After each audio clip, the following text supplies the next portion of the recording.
Que la bendita paz y la gracia del Señor Jesús sea la que esté gobernando en el corazón de mis hermanos y mis hermanas de la Iglesia del Dios vivo, columna y apoyo de la verdad, la luz del mundo. Me dirijo a todos mis hermanos y mis hermanas, quienes ya se encuentran esparcidos en diferentes partes del mundo, para todos los que invocan el poderoso nombre de nuestro Señor Jesucristo. Deseo de todo corazón que mi Señor me los esté bendiciendo a cada uno de ustedes en el nombre de Jesucristo, en el norte, en el centro, en el sur de América, en los 5 continentes del orbe. Anhelo que mi Señor esté bendiciendo a mis hermanos y a mis hermanas en el nombre de Jesucristo. Un saludo también muy especial, con todo respeto, para todas las personas que no son miembros de la Iglesia La Luz del Mundo, pero que se toman el tiempo de acercarse a este perfil en el que su servidor transmite. Deseo que Dios también a ustedes los esté bendiciendo en grande manera y que Dios sea el que los ayude, el que los bendiga a ustedes y a sus seres queridos. Buenos días, buenas tardes, buenas noches. Sean todos bienvenidos a este espacio en el que el hermano Ángel Navarro, su servidor, transmite y comparte con los interesados el análisis de las Sagradas Escrituras. Espero que este día Dios me los haya bendecido, que haya tenido éxito la obra de sus manos y que Dios les haya concedido todo lo que ustedes desean. Seguridad, paz, tranquilidad, prosperidad. Es el deseo de mi corazón, que Dios los haya bendecido abundantemente. Se llega el momento en el que tu hermano quiere invitarlos, a los que así lo deseen, a los que así quieran, a dedicar un momento a la lectura de las Sagradas Escrituras. Quisiera invitarlos, deseo invitarlos a todos los que así tengan a bien. Sé que en redes sociales hay muchos nichos de distracción a donde pueden ingresar todos los que así deseen esparcir sus mentes y tranquilizar su pensamiento en otras actividades. A los que quieran unirse, sean bienvenidos. En el nombre de Jesucristo, deseo de todo corazón que Dios les pague si así lo hacen, en el nombre de Jesucristo. Muy bien, esta noche quiero platicar con todos un tema muy importante. Quiero platicar con los interesados, con los que tengan a bien. Deseo compartir este tema al cual he titulado Solo en la Iglesia, la luz del mundo, hay salvación. Repito, solo en la Iglesia, la luz del mundo, se encuentra la salvación. Hay salvación para el alma únicamente en la Iglesia, la luz del mundo. Vamos a platicar, vamos a conversar, vamos a presentar justificaciones, razonamientos, pruebas, vamos a compartir evidencias y cada uno tendrá al final una conclusión después del análisis que su servidor comparta. Yo sé de que existen muchos pensamientos que discrepan y que difieren tal vez de esta postura. Es posible. Se respeta y no pasa absolutamente nada si usted no está de acuerdo con su hermano, con su servidor, sobre esta temática que aquí se presenta. Pero anhelo en el fondo de mi corazón, si es así, la voluntad de Dios primeramente, permitirme dirigir a usted este pensamiento. Anhelo que Dios me ayude para que pueda transmitirle este pensamiento. Ahora entiendo que creerlo o no creerlo no es de parte de su hermano. Yo no tengo el poder de convencimiento, tampoco tengo experiencia en cuestiones de convencimiento. De hecho, mi lenguaje es tosco, es áspero, es simple y posiblemente no sea del agrado de muchos. Yo lo entiendo y puede ser que eso también esté en mi contra a la hora de compartir esta predicación. Pero yo sé que Dios es poderoso, yo sé que Dios es bueno, yo sé que Dios es misericordioso y Él nos puede ayudar a todos a llegar con júbilo y con gozo al puerto de la comprensión. Así que los invito a que naveguemos juntos en este precioso mar de la sabiduría y que Dios nos asista. Muy bien, como introducción necesito Y digo necesito porque para mí es importante presentar esta postura. Como introducción es importante para mí decirle lo siguiente. Dentro del mundo religioso en el que nosotros nos desenvolvemos, existen miles de congregaciones pseudocristianas. ¿Por qué digo pseudocristianas? Amén, hermana Miki, bienvenida. Porque hay un sinnúmero de congregaciones que se adjudican para sí ser la iglesia de Jesucristo, ser la asamblea de Dios, ser el grupo que Jesucristo escogió, a quien le ha encargado la preciosa tarea de dar a conocer la palabra de salvación. Hay muchos grupos religiosos. De hecho, permítame compartirle que en el mundo existen 5 religiones. 5 religiones. Está la religión hindú, está la religión islámica, está la religión judía, está la religión budista y está la religión cristiana. Son las 5 principales religiones a nivel mundial. De estas 5 religiones que acabo de mencionar, se desprenden ramificaciones y versiones que van encaminadas a las principales filosofías presentadas. ¿Ok? No voy a hablarle del judaísmo, no voy a hablarle del hinduismo, no voy a hablarle del islam, tampoco quiero hablarle sobre el budismo. Permítame, por favor, hablarle sobre lo que es el cristianismo, ¿sí? Porque los cristianos asumimos ser seguidores de Cristo. Posiblemente usted, que me está escuchando, pertenezca a alguna denominación en particular. Mormón, testigo de Jehová, adventista, católico, bautista, pentecostal, etcétera. Hay muchas. En el año 2005, permítame informarle, en el año 2005 su servidor me di a la tarea de investigar, de buscar aproximadamente cuántas congregaciones a nivel mundial existen sobre el cristianismo. ¿Ok? Repito, la religión es una, cristiana. ¿Por qué cristiana? Porque se desprende de las enseñanzas de Jesucristo y se asume a que somos seguidores de Jesús el Cristo.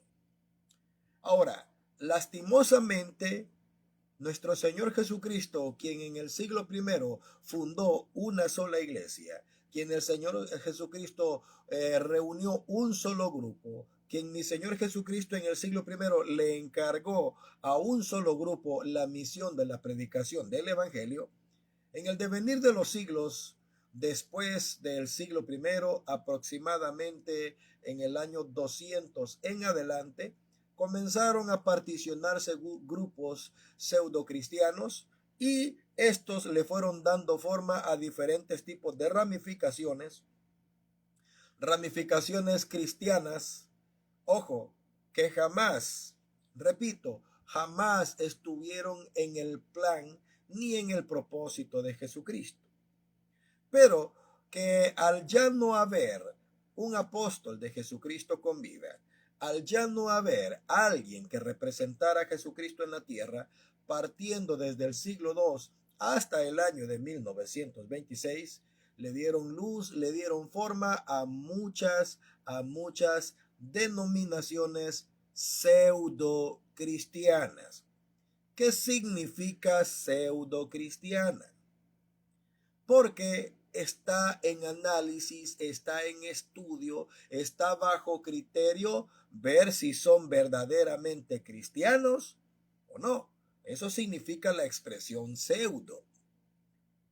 ¿Okay? Muchas personas pueden decir yo creo en Cristo, pero sus enseñanzas y sus prácticas contradicen completamente la enseñanza que Jesucristo estableció, reveló y encomendó únicamente a un solo grupo.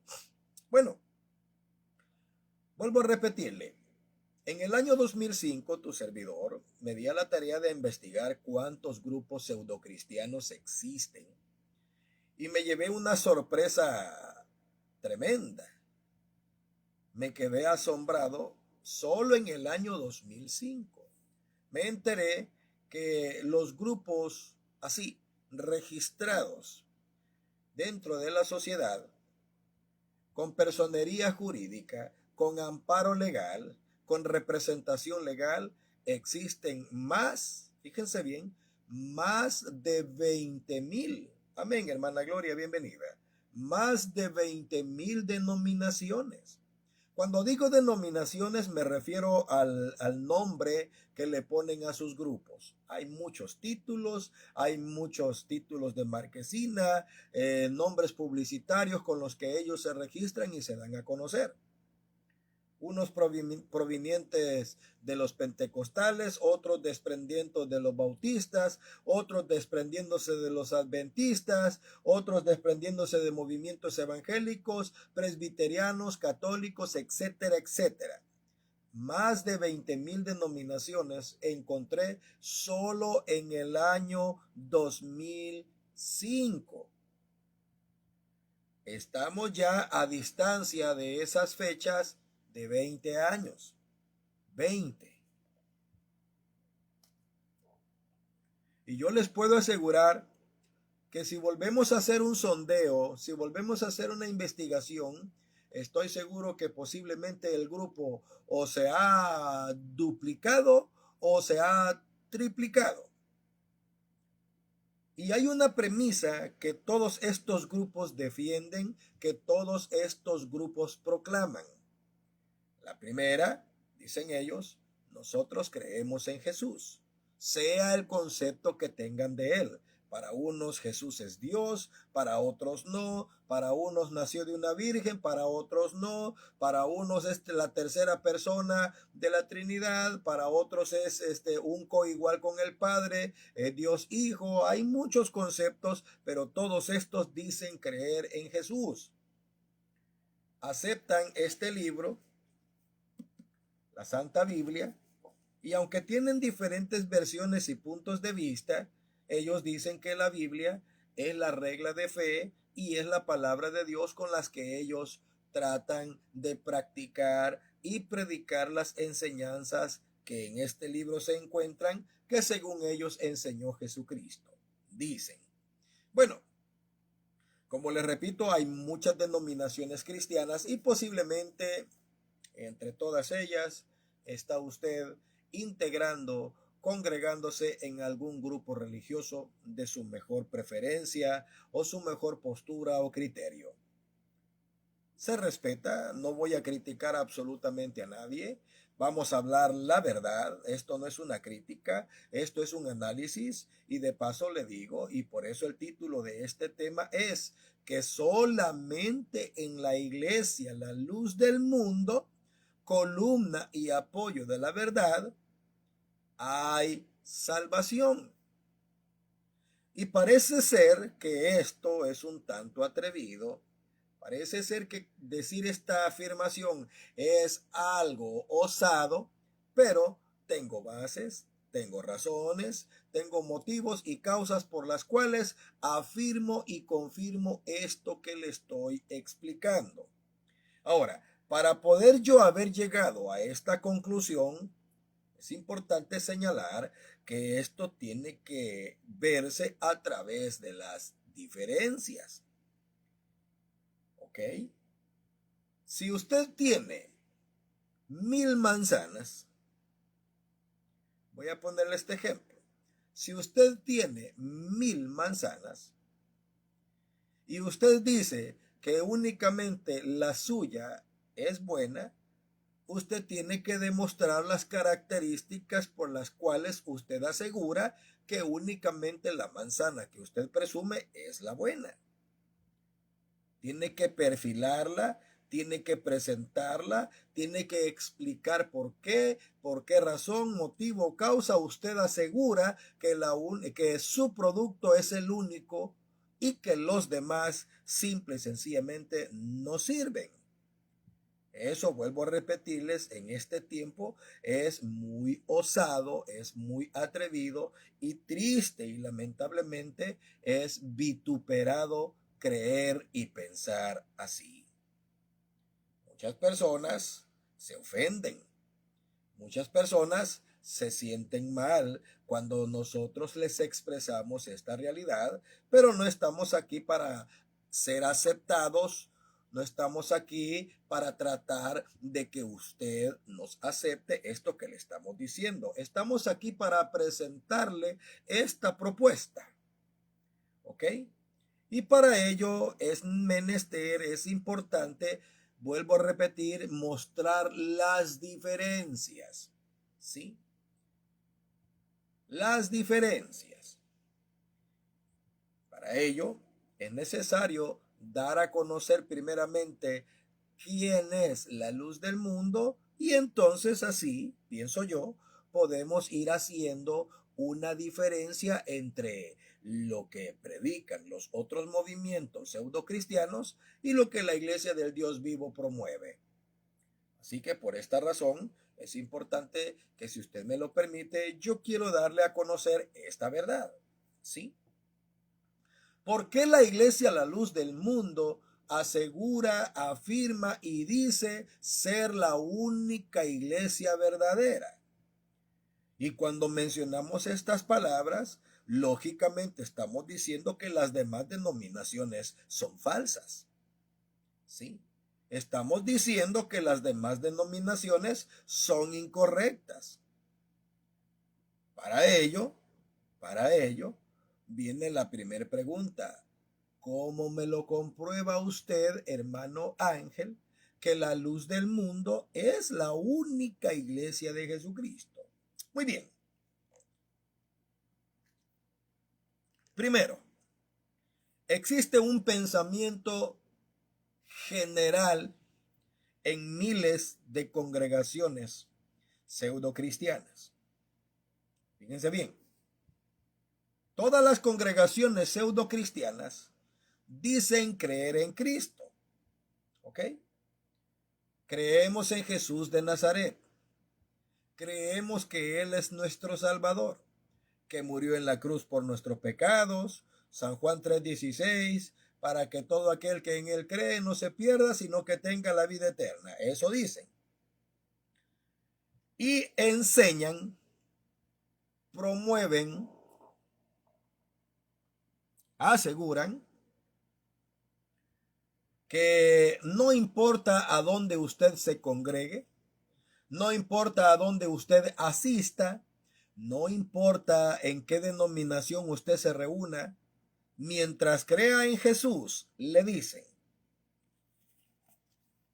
lea la Biblia y practique lo que enseña la Biblia, dicen, usted se salva.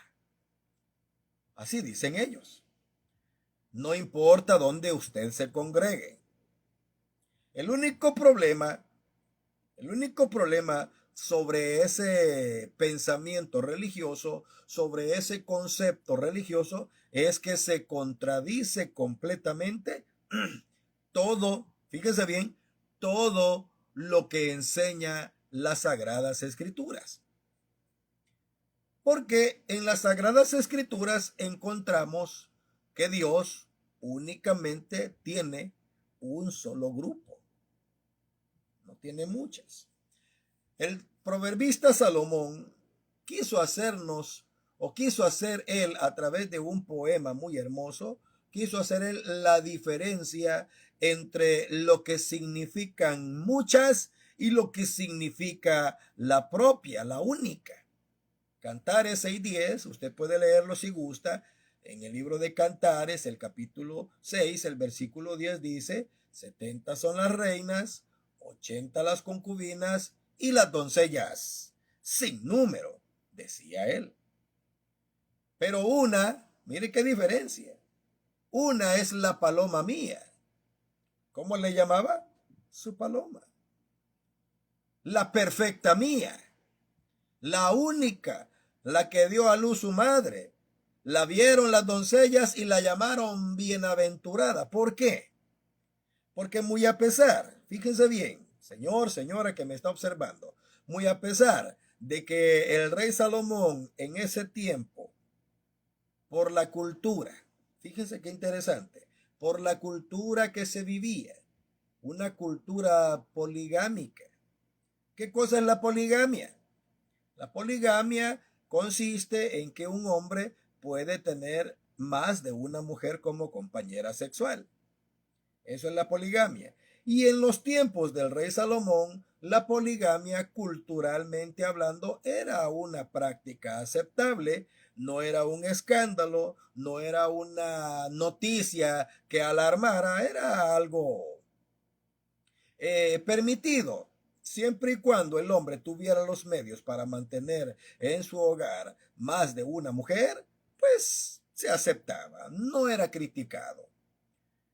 Entonces, el rey Salomón está poniendo el ejemplo de él como rey, diciendo, son 70 las reinas. Es decir, ¿con cuántas mujeres estaba casado? Porque la reina es la esposa del rey. Y aunque podríamos hablar del por qué tenía 70 esposas, no nos vamos a entretener en esto. Pero él decía, son 70 las reinas. Dice, 80 las concubinas. ¿Qué significa esto? Que aparte de él tener 70 esposas, a su disposición también tenía 80 mujeres a las que nosotros en este tiempo les podríamos llamar amantes. La palabra concubina significa amante, ¿verdad? La extra, la que no es la esposa, pero se tiene la relación con él. Repito, en aquel tiempo, en la cultura, esa práctica era permitida. En estos tiempos ya no. En este tiempo, la poligamia no es vista con ojos morales. De hecho, es considerada hasta cierto punto un delito y no se le permiten. Bueno, legalmente hay un problema, ¿no? No estamos diciendo que habrán hombres o que no existen hombres que tengan más de una o dos mujeres. Claro que sí, pero honestamente en estos tiempos son problemas. En fin, el rey Salomón decía son 70 mis reinas, son 80 las concubinas y decía que las doncellas, ¿quiénes eran las doncellas? A ver, hay tres grupos. Hay tres grupos de mujeres. Hay tres grupos de mujeres que está mencionando el salmista, digo, el proverbista. Reinas, concubinas y doncellas. Las doncellas eran las candidatas a concubina o posiblemente esposa. Ahí estaban a la orden, ¿ok? Había quizás una especie de lista donde cuando el rey ya había probado todo lo que tenía en el menú, decía, ¿tenemos alguna novedad? Sí, señor, aquí hay un buen número de candidatas. Las doncellas sin número. Pero muy a pesar, vamos a ponerle un título. Un título. 70 más 80, ayúdenme las matemáticas, yo no soy muy bueno con esto. Pero 70 más 80, asumo a que son 150. Supongamos que las doncellas fueran 100, dice él sin número. Vamos a ponerle un número para tratar de ubicarnos en el razonamiento. Pongamos que las doncellas sin número era elevado a 100 doncellas, vírgenes, mujeres jóvenes, pues.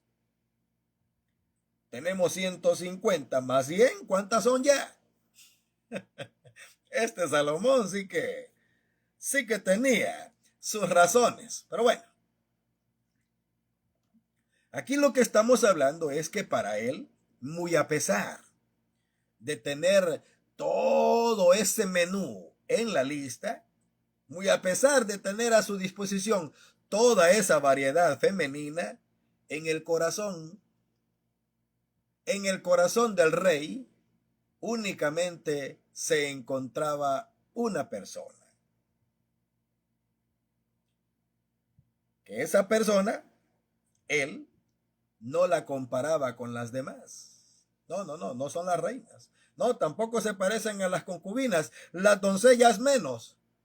Y él se dirigía hacia ella en una forma muy romántica, muy poética. Le llamaba la paloma mía, su palomita. Qué bonito cariño, ¿verdad?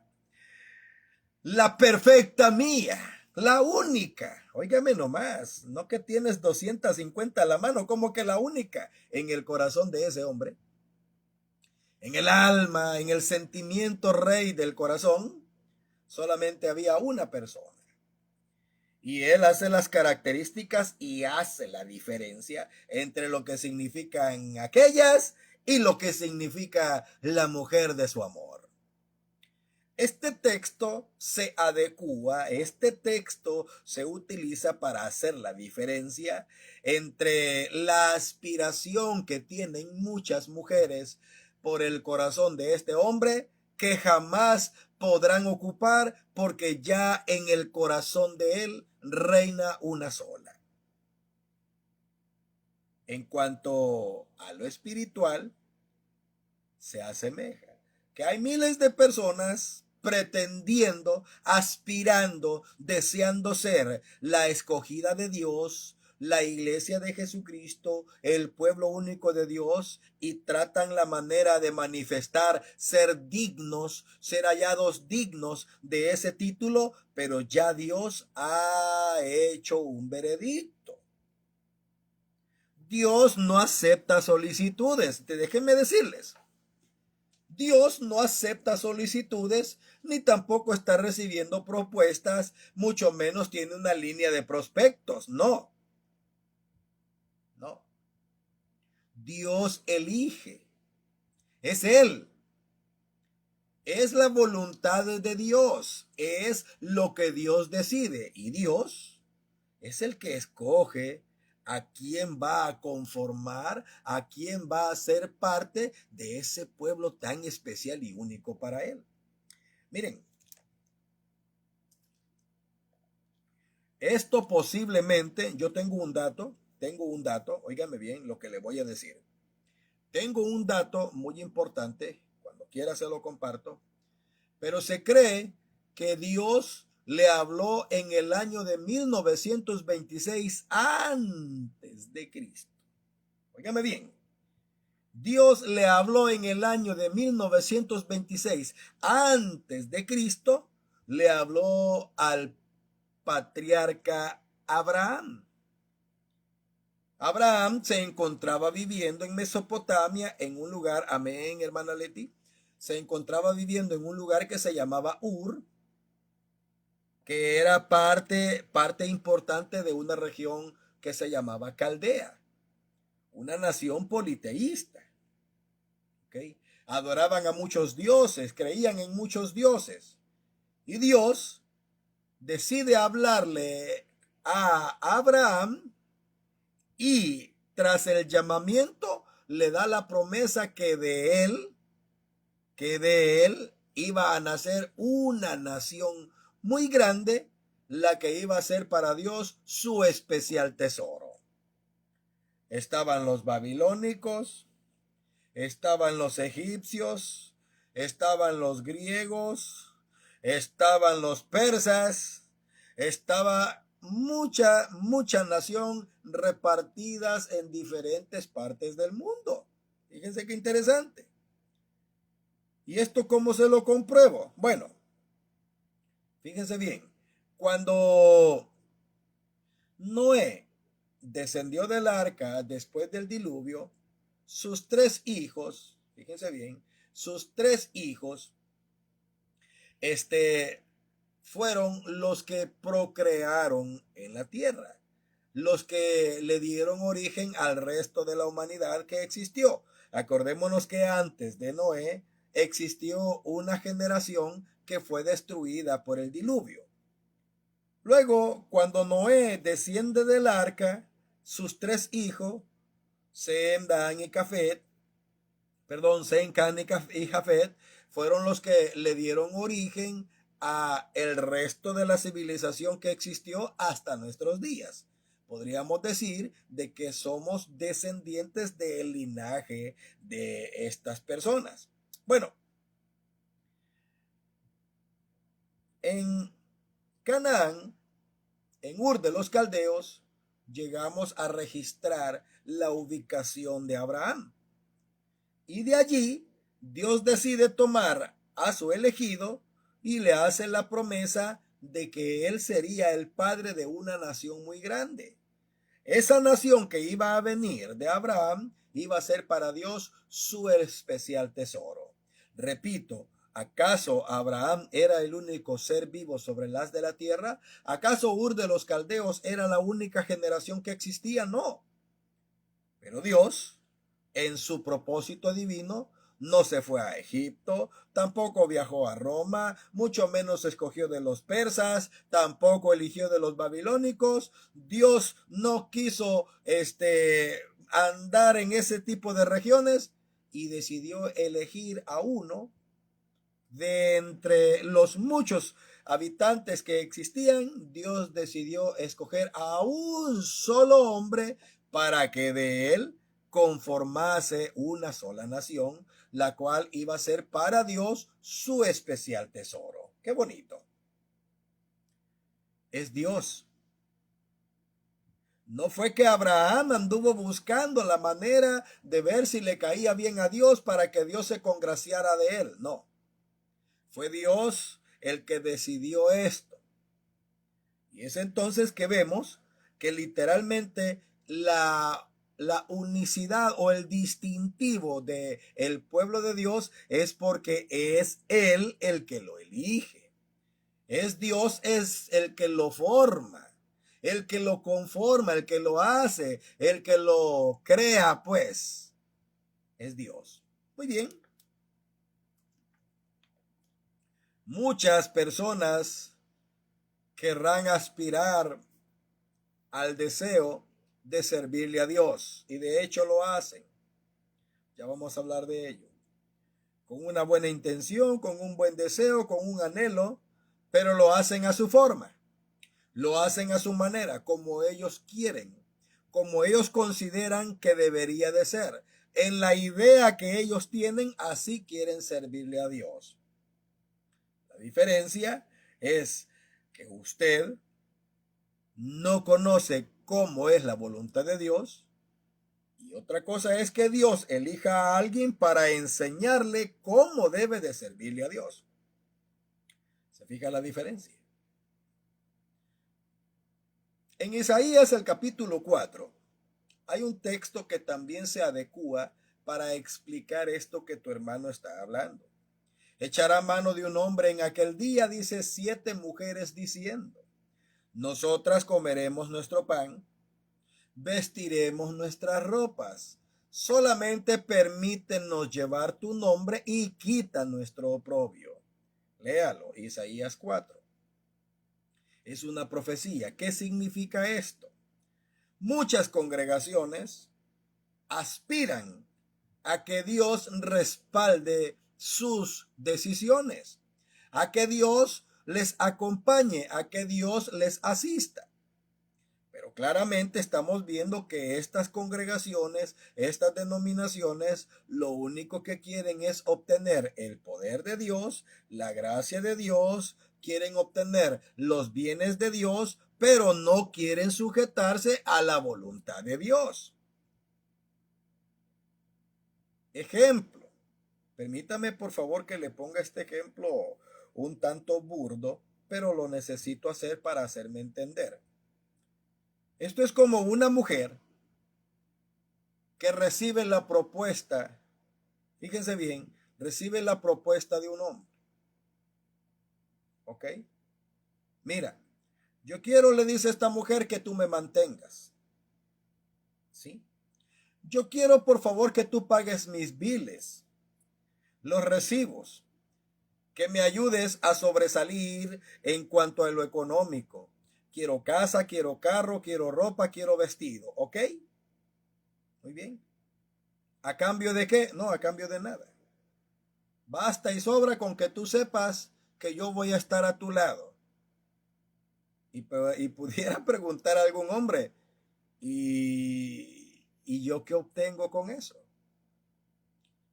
No te escuché decir si estarías dispuesta a ayudarme a mí en mis necesidades. No, es que yo no te necesito para eso.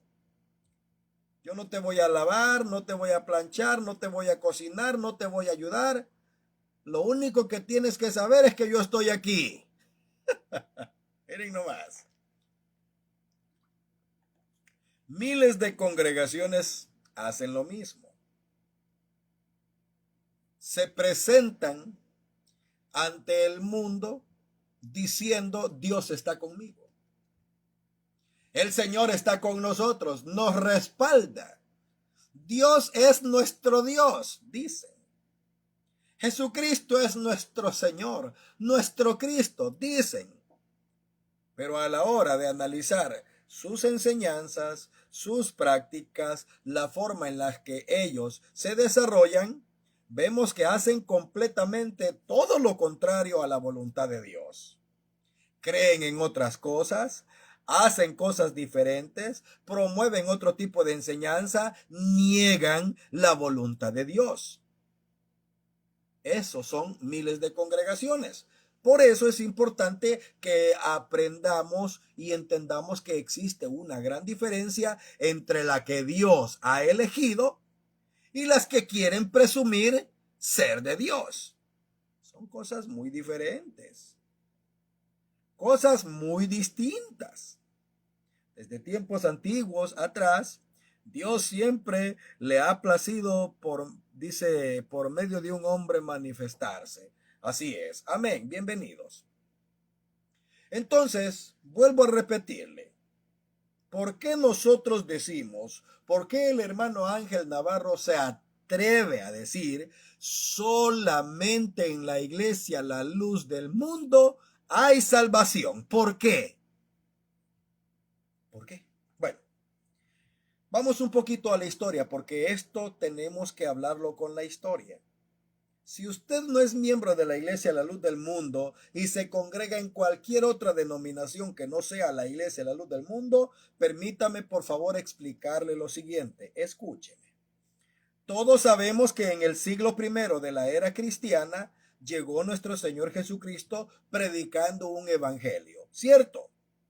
Un evangelio completamente diferente a lo que practicaban los judíos en el siglo I.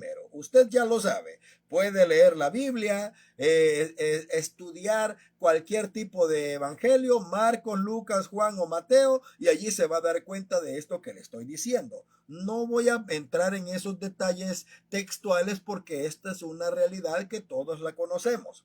Espero. Y si usted necesita que esto se aclare más, con mucho gusto hágamelo saber y dígame: hermano Ángel, yo sí necesito versículo y capítulo. Versículo y capítulo, hermano Ángel. A mí no me venga con tanta cháchara. A mí deme la Biblia y yo me quedo con la Biblia. Perfecto. Yo le doy versículo, yo le doy capítulo y le muestro cita y con mucho gusto se lo compruebo, aunque asumo que esto que yo estoy diciendo es del conocimiento popular. Vuelvo a repetir, nuestro Señor Jesucristo llegó en el siglo I, inició su ministerio a la edad de 30 años, predicando un evangelio completamente diferente a lo que en el siglo I se conocía como la ley judía. Eso creo que es conocido. Si alguien dice que no lo sabe, hágamelo saber en este preciso momento para entrar en detalles. De lo contrario, voy a asumir que esto ya se sabe. Cuando el Señor Jesucristo comenzó su predicación, Él tomó la decisión de hacerse acompañar de hombres a quienes les llamó discípulos. Fíjense bien. Primero, escogió un grupo vasto de 70 hombres. Algunos llegaron y se arrimaron y él los aceptó. Pero hubieron otros que él personalmente los llamó y les dijo que le siguieran. San Mateo 10 nos da la lista que él personalmente llamó a 12. Muy bien. ¿Eran solo 12? No. Eran 70. De entre estos 70, fíjese bien, de entre estos 70, el Señor selecciona a 12 y les llamó mis amigos. Ya no solamente los consideró discípulos, ya no solamente los consideró seguidores, no, ahora les llama amigos. Y a ellos les otorgó, les puso un título que no le dio a los 70 o a los otros discípulos que sobraron después de 12. A ver, 70 menos 12, ¿alguien me ayuda? Posiblemente estamos hablando de 58, ¿verdad? Corríjame, por favor. A los otros 58 que estaban unidos a los 12, el Señor Jesucristo no les dio el título de Sheliach. ¿Cómo? A ver, ¿puede repetir, hermano Ángel, esa palabra? Sí, con mucho gusto. El idioma que se manejaba en el siglo I era el griego, el arameo y en los cultos y ceremonias litúrgicas el hebreo. ¿Ok? En el idioma hebreo, el Señor Jesucristo tituló a sus 12 discípulos, les tituló y les dio a conocer con el título de Sheliach. ¿Qué significa la palabra Sheliach? Sheliach significa mensajero, significa representante legal, significa vocero, significa enviado, significa embajador. Eso significa la palabra Sheliach.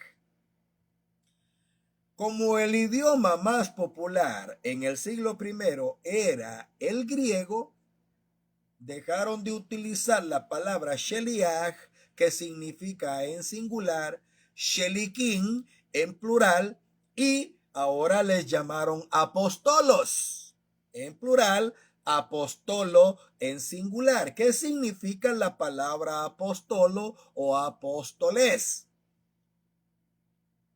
Apóstoles significa enviado, mensajero, heraldo, portador de noticias. Eso significa apóstol. A ver, ¿cuál es la diferencia entre Sheliach y Shelikim? Sheliach y apóstol, ¿cuál es la diferencia? Si usted observa, en el idioma hebreo, la expresión que el Señor Jesucristo utilizó para sus mensajeros es Sheliach, que significa mi representante. Oh. O sea, no es un mensajero. O sea, no es alguien que lleva un mensaje. Sí, pero aparte de tener esa enorme cualidad, es un representante legal. Es un vocero, portador de una voz. Es un embajador. Por eso la expresión apóstol reduce características que deben de tomarse y considerarse entre los representantes de Jesucristo. ¿Es mala la palabra apóstol? No, pero con el uso del tiempo, con el paso de tiempo, fue la expresión con la que el mundo reconoció por el idioma a los seguidores de Cristo que él llamó y los hizo sus representantes. Les comparto este dato, mis hermanos. Muy bien, popularmente nuestro Señor Jesucristo escogió a 12 apóstoles. Quedan allá 58 más que le siguen siguiendo, que siguen sirviendo, pero 12 hombres para Jesucristo son íntimos, son personales, ya no son solamente seguidores, ya no son solamente aprendices o estudiantes. Él les dice, vosotros sois mis amigos. ¿Cómo les llamó? Mis amigos. Bueno, usted ya sabe que en el año 33 de la edad del maestro, él fue condenado a la crucifixión. Porque el mundo contemporáneo que él le conoció no le recibió. Lo hallaron culpable injustamente y lo sentenciaron a una muerte triste, horrenda y cruel. Todos sabemos que al tercer día nuestro Señor Jesucristo resucita, estuvo sobre el haz de la tierra 40 días más, y después de esos 40 días, Él asciende a los cielos y dejó en la tierra una comisión al grupo que le había seguido, a los que Él escogió como apóstoles, como Sheliach o Shelikins. A ellos les encomendó la tarea de ir por todo el mundo, predicar el evangelio que Él les había dado y hacer discípulos en todas las naciones. Ese trabajo nuestro Señor Jesucristo se lo encomendó a los apóstoles. Apóstoles que fueron los cabecillas, líderes principal del movimiento cristiano que surgió en el siglo I. Históricamente hablando, la iglesia que Jesucristo fundó en el siglo I tuvo un origen y también tuvo un deceso, un receso, un alto de actividades. Le informo, la iglesia que Jesucristo fundó tuvo un receso, un alto de actividades. ¿Cuándo se terminaron? ¿Cuándo se detuvieron? ¿Cuándo pausó sus actividades la iglesia de Jesucristo? Posiblemente. Esto es un pensamiento hipotético, no existen datos 100% certeros, pero posiblemente la iglesia de Jesucristo, la iglesia primitiva en el siglo I, detuvo sus actividades en el año 100 de la era cristiana o de la edad del maestro. En el año 100. ¿Y por qué aseguro esto? Con la muerte del último de los apóstoles de Jesucristo, conocido como el apóstol Juan, allí se detuvieron todas las actividades de la iglesia. ¿Por qué? Porque para que la iglesia de Jesucristo pudiera estar activa, pudiera desarrollar con autoridad lo que estaba desempeñando, es decir, bautismos, perdón de pecados, derramamiento de Espíritus Santos, cumplimiento de Santa Cena, el conocimiento de la doctrina revelada, todas esas cosas únicamente las tenía bajo su posesión un autorizado representante directo de Jesucristo, conocido con el título de apóstol. Y si ya no hay apóstol de Jesucristo en la tierra, y si ya no hay un embajador de Cristo en la tierra, un representante, entonces esto se detiene. Le voy a poner un ejemplo para hacerme entender. Por favor, espero con la ayuda del Señor hacerme entender. A un arquitecto y a un ingeniero les da la autorización la ciudad para que construyan un edificio. En los documentos legales de ese edificio se encuentra que el señor fulano de tal ingeniero y el señor mengano de tal arquitecto son los responsables de esa construcción. Periódicamente las autoridades están checando que estas dos personas se encuentren en ese proyecto para seguir autorizando la construcción de ese edificio. ¿Qué pasaría? Amén. ¿Qué pasaría si llega la autoridad y descubre que el señor ingeniero y el señor arquitecto ya murieron, ya no están? Pregunto, ¿cuál es la garantía que certifica que esa construcción está bajo la ley? ¿Cuál? La presencia de un ingeniero y de un arquitecto, legalmente hablando.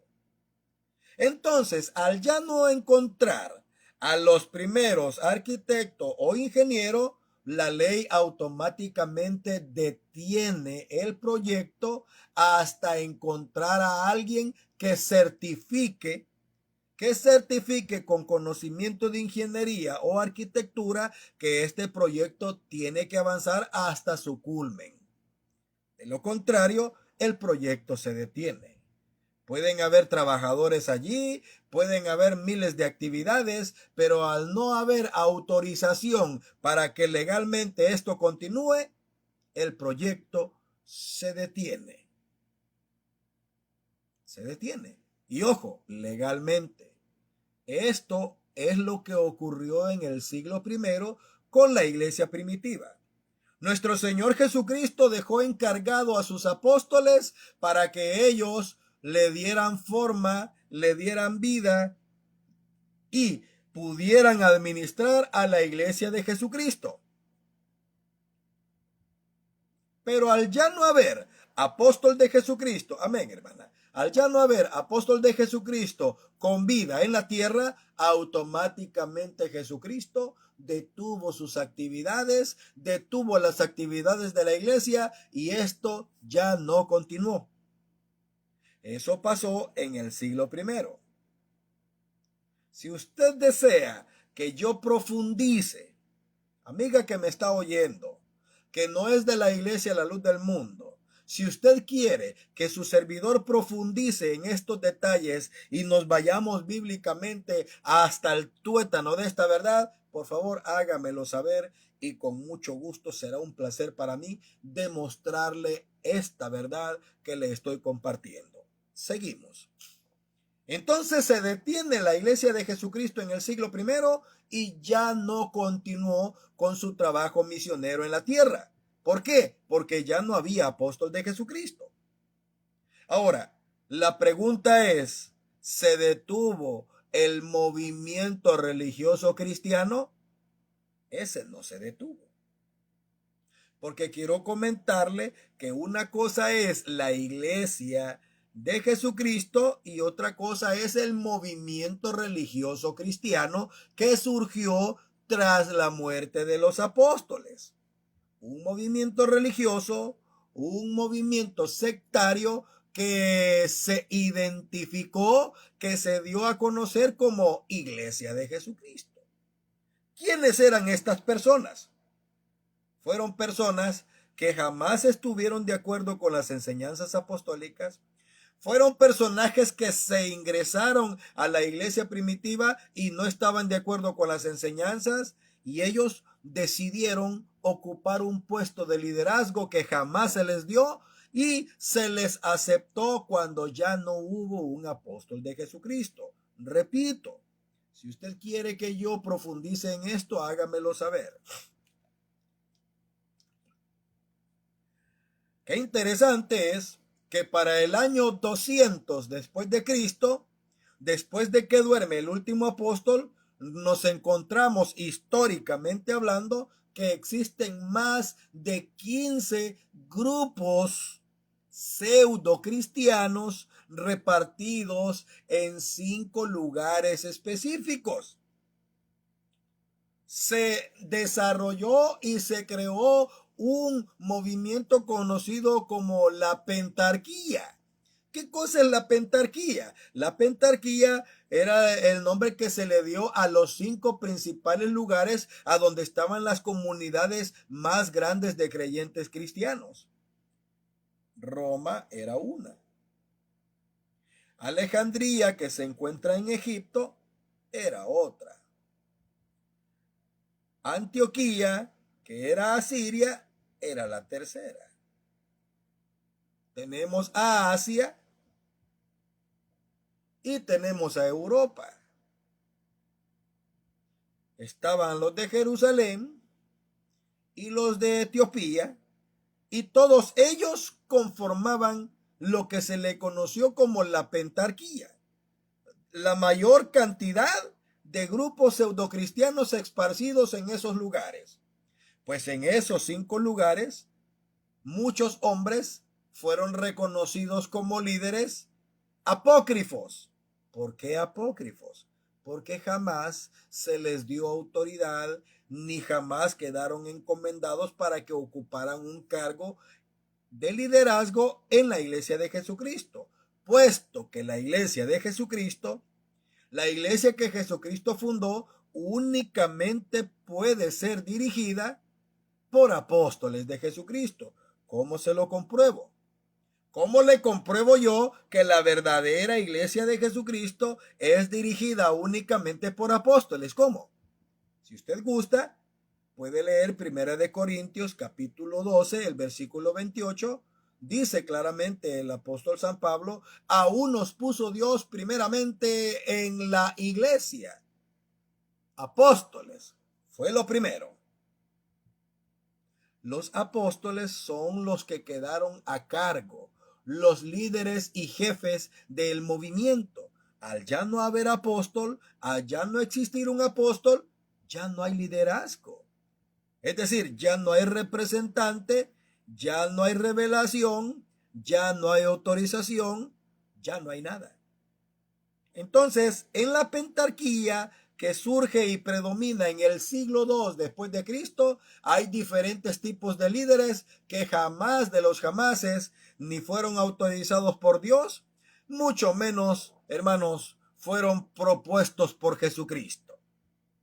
Estos grupos fueron liderados por personas extrañas ante Dios. Siglo II. En el siglo III comenzó a haber una rivalidad muy fuerte entre estos 5 grupos conocidos como la pentarquía. Todos, fíjense bien, todos querían autoproclamarse ser la sede universal de la cristiandad existente. Los de Egipto decían: aquí está la sabiduría. Los de Antioquía decían: aquí está la cantidad. Los de Roma decían: aquí está la ley, el emperador está acá. Los de Jerusalén decían: aquí empezó todo, aquí comenzó todo. Y los de África también se atribuían, porque decían ellos de que había una muy grande cantidad de creyentes que merecían ser los principales, porque allí estaba la gran mayoría. ¿Se imaginará usted cómo era ese pleito, cómo era esa discrepancia entre ellos? Porque no querían dar su brazo a torcer. No se aceptaban.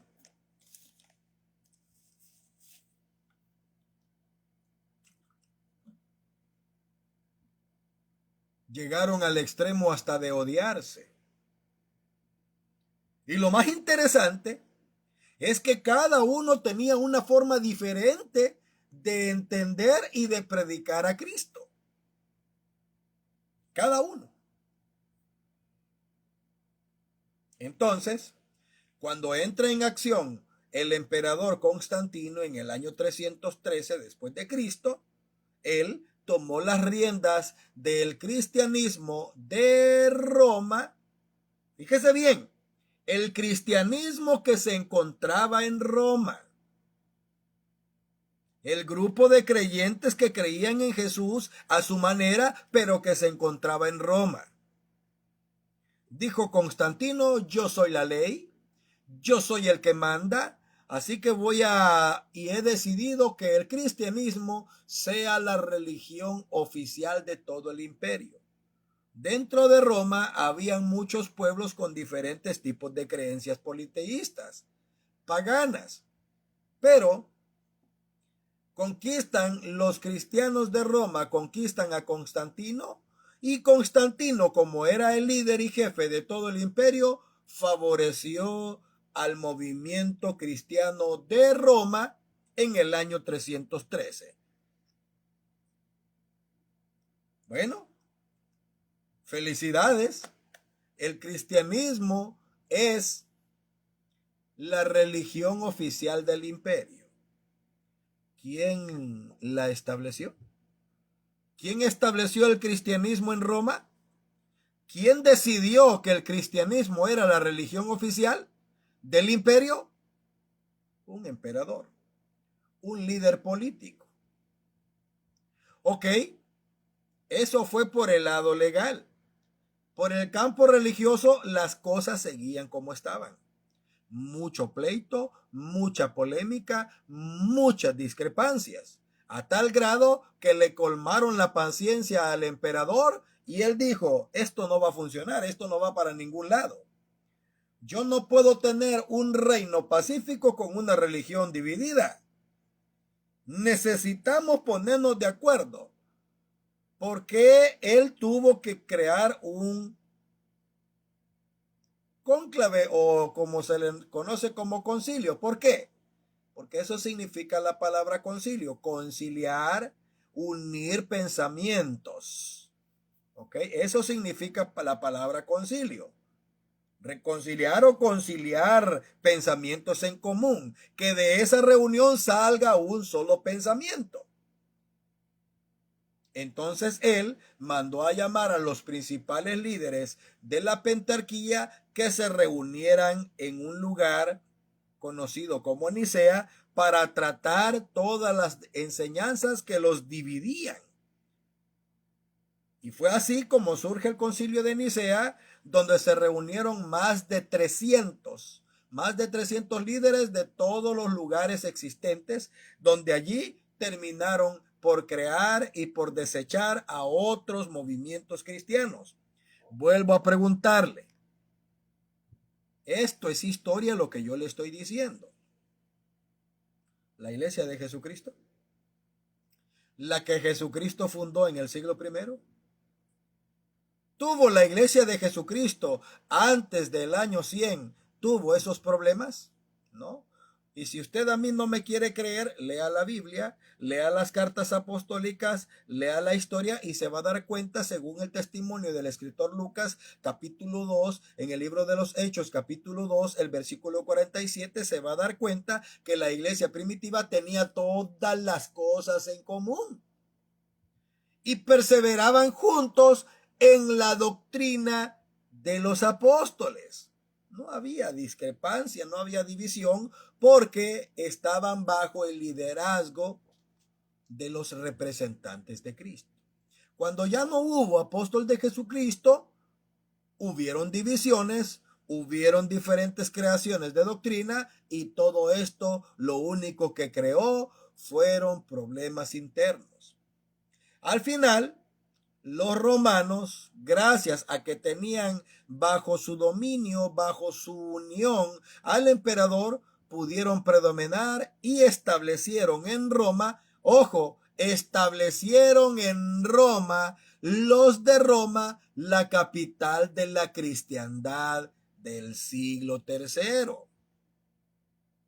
¿Y esto lo vieron con buenos ojos los demás grupos? No. Por eso hubo una ruptura y una división muy grande. ¿Sabía usted de que existen los cristianos etíopes? Hasta la fecha. ¿Sabía usted que existen los cristianos coptos? Hasta la fecha. ¿Sabía usted que existen los cristianos ortodoxos? Hasta la fecha, sí lo sabía. Estos jamás estuvieron de acuerdo con las decisiones que tomaron los romanos. Los romanos, por esta parte, tuvieron, hermano, un auge mucho mayor porque, hermanos, en el siglo V después de Cristo les confirieron la autoridad imperial. Cuando el reino de Roma se dividió y murió el emperador Constantino y éste no dejó herederos, se dividieron el reino y las naciones de Roma, hermanos, completamente hicieron guerra y llevaron a la quiebra al reino de Roma. Entonces, para poner ellos orden a todos los problemas que habían internos, tomaron la decisión de pedirle al obispo de Roma, ojo, al obispo de Roma, que por favor gobernara para ellos. Y fue así que en el año 500 después de Cristo, creo que es el 542, hermanos, tenemos ahora la figura de un hombre al que le conocían como Papa y también con vestiduras políticas imperiales. Por esa razón, es que la cristiandad hasta nuestros días se conoce únicamente desde la línea de Roma. ¿Por qué? Porque esa cristiandad que se encontraba en Europa fueron los que diseminaron y extendieron, hermanos, a otros territorios el conocimiento cristiano que se vierte desde Roma. Acordémonos todos que Cristóbal Colón fue uno de los descubridores de América, porque ya todos sabemos que no fue el primero. El primero fue Américo Vespucio, luego vinieron los vikingos, etcétera, etcétera. Pero la fama de Cristóbal Colón radica porque él tenía los permisos imperiales católicos. Y es por eso que cuando Cristóbal Colón llega, pisa este suelo americano en la República del Salvador y venía acompañado con unos jesuitas, entonces es allí donde ponen primero la bandera cristiana y bautizan al país como El Salvador, católico. Gracias a eso es que el continente americano, centroamericano, norteamericano, suramericano es cristiano. Porque en la nación de América Norte, Centro y Sur predominó con violencia, a filo de espada y con amenaza de maldición y muerte el catolicismo romano. Las expediciones y todo lo que se desarrolló en la República, en el continente americano, fue patrocinado por el catolicismo romano. ¿Ok? Y ojo, acuérdese bien, catolicismo romano, no egipcio, no jerusaleno, no antíoco, no africano, catolicismo romano. ¿Por qué? Porque de Roma provino. Y es aquí donde en América se propagó toda la enseñanza católica romana. Todo estaba bien. Marchaba como ellos querían y movían los hilos como ellos querían. Hasta que en el año 15, un hombre llamado Martín Lutero, quien ya traía muchas cosas en contra, tomó la decisión de rebelarse a las enseñanzas católicas, a las directrices católicas, y fue, según se reconoce, el que le dio origen al movimiento protestante. ¿Por qué? Porque protestaba sobre algunas premisas del catolicismo. Decide salirse, se trajo consigo los conocimientos bíblicos, los tradujo en una versión alemana y él fue el que comenzó a propagar con más libertad el conocimiento bíblico. A esos movimientos al que se unió después Juan Calvino y otros tantos más, se le llamó protestantismo. Ya para el siglo XVIII surge del protestantismo ramificaciones un poco más extremistas y entonces comienzan ellos a darle origen al mundo evangélico con la premisa: no aceptamos ningún tipo de enseñanza católica, ni tampoco somos una copia barata de la Iglesia Católica como lo es el protestantismo. Dijeron, nosotros somos evangélicos. Y fue entonces como en el siglo XVIII surgieron los pentecostales, los bautistas, adventistas, mormones, etcétera, etcétera. Así es como vino a dársele el origen a todo el movimiento pseudocristiano que existió y tiene su origen desde el año 200 después de Cristo hasta 1926 y lo que va a la fecha. A ver, ¿por qué digo hasta 1926? ¿Por qué? Porque aquella iglesia que Jesucristo ocultó, aquella iglesia que Jesucristo detuvo, aquella iglesia que existió en el siglo primero y que se detuvo por diferentes circunstancias, a las que les vuelvo a decir, si usted quiere que yo le explique más a profundidad esto, solamente hágamelo saber y con mucho gusto comenzaremos a utilizar un tiempo para esto. Pero aquella iglesia que se detuvo hasta el año 100 de la era cristiana volvió a resurgir hasta el año de 1926. Con las mismas enseñanzas que se predicaron en el siglo primero en los labios de los apóstoles. La misma doctrina, la misma estructura, la misma dirección, la misma autoridad, la misma característica. Todo desde el año de 1926 volvió al mundo. A ver, ¿cómo lo comprobamos? Sencillo. Al menos a su hermano le resulta sencillo por estos análisis que estoy compartiendo. Posiblemente a usted le resulte difícil de aceptarlo porque estoy hablando de una manera generalista. Pero le repito, ¿cómo hacemos la diferencia? Sencillo. Con esto. La Biblia. Con la Biblia, fíjense bien, señoras y señores, con la Biblia nosotros nos enteramos de todo lo que se predicó en el siglo primero. Lo poco o lo mucho que quedó está en la Biblia. Ahí está el testimonio, está el registro histórico, están las pruebas, están las enseñanzas, están las experiencias. Todo lo que se vivió en el siglo primero. Bueno, permítanme corregir. Parte de lo que se vivió.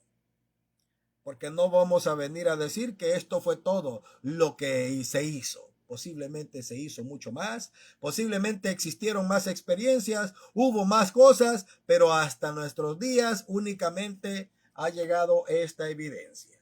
Y quiero decirles, basta y hasta sobra. Pues con la Biblia nosotros comprobamos y demostramos la diferencia entre la iglesia verdadera de Jesucristo y todo el montón de grupos pseudocristianos religiosos que existieron partiendo del siglo II hasta el año de 1926. Claro, quiero decirle que incluso después de 1926 todavía se han venido creando y diseñando más denominaciones cristianas. Ojo, quiero decirle esto, todas, yo sé que no les va a gustar, pero todas son sectas, todas, absolutamente todas, son sectas, sectas cristianas. ¿Por qué? Porque todas se han desprendido de los principales movimientos que dieron origen. Los mormones tienen también diferentes tipos de denominaciones que se separaron de ellos. Los bautistas también, los adventistas ya no se diga, el catolicismo, por lo tanto, incluso antes del catolicismo romano, también, vuelvo a repetirles, desde el siglo II hasta el siglo III, también habían diferentes tipos de cristianismo. Todas son sectas, todas. Todas son sectas. ¿Qué significa la palabra secta? La expresión secta significa sector. Una parte que se desprende, una parte que se ubica de un todo. Eso es un sector. Secta es lo que es parte de un todo. Diferentes pensamientos, puntos, pero al final con el mismo origen. Por eso, ellos se hacen llamar evangélicos, se hacen llamar protestantes y los católicos romanos se paran el cuello, se acomodan la sotana y dicen, nosotros los católicos somos su mamá. Nosotros los católicos somos los primeros. A ver, ¿tiene razón el catolicismo de decir que ellos son los primeros? Sí, tienen razón. Los primeros herejes, la primer secta cristiana con autoridad política eclesiástica. Son los primeros y de ellos se desprenden los protestantes y los evangélicos. Todos se desprenden del catolicismo. Y al que no le guste, y al que no lo crea, y al que no lo acepte, lo invito a que con la historia me por favor diga lo contrario. Yo lo escucho. La Iglesia Católica es la primer secta cristiana que existió. ¿Por qué? Porque de entre la pentarquía se separaron y conformaron su propia organización, que no fue bien vista ni aceptada del total del cristianismo del siglo II, III y IV. La primer secta cristiana, la Iglesia Católica Romana. Y de la Iglesia Católica Romana se desprenden los evangélicos y los protestantes, todos. Hasta el año de 1926, en lo que todavía estaba ese arroz con mango religioso, Jesucristo vio con ojos de misericordia a la humanidad y el tiempo se cumplió para que la iglesia que había quedado oculta volviera a resurgir y le diera oportunidad al mundo para que conocieran el evangelio verdadero de Cristo. Fíjense bien, nada que ver con el catolicismo, ni con el protestantismo, mucho menos con el evangelismo. La iglesia de Jesucristo es diferente. La iglesia de Jesucristo es única. La iglesia de Jesucristo es incomparable. Comenzando con su misión,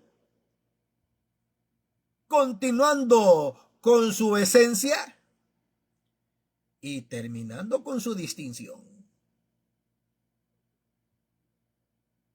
Entonces,